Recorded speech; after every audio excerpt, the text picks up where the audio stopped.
1973 সালে তৎকালীন প্রধানমন্ত্রী মরহুম শেখ মুজিবুর রহমান ওই সংসদের সদস্য মাওলানা আব্দুর রশিদ তর্কবাধিসের নাম প্রস্তাব করেছিলেন এবং তার সভাপতিত্বে বাংলাদেশের প্রথম সংসদের প্রথম অধিবেশন শুরু হয়েছিল।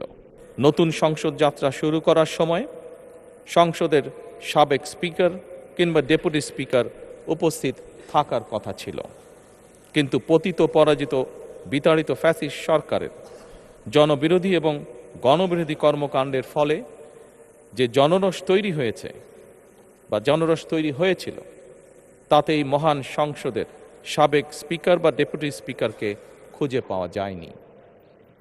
তাদের কেউ কারাগারে, কেউ নিখোঁজ কিংবা কেউ পলাতক।